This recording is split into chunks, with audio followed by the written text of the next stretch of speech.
هكلمكم النهارده عن البرين تيزرز او بنسميها محفزات العقل او محفزات المخ او الذهن.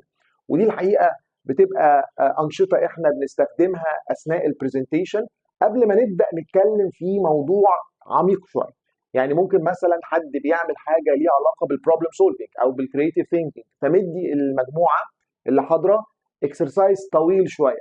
قبل ما تدي الاكسرسايز الطويل ده ادي البرين تيزر، حاجه بتعمل ستريتشنج للمايند كده، حاجه بتاهلهم للتفكير في الاكسرسايز الطويل اللي هو جاي بعد كده. لو دخلتوا على الانترنت وكتبتوا كلمه برين تيزر اكزامبلز مثلا او امثله، هتلاقوا حاجات كتيره تقدروا تستخدموها.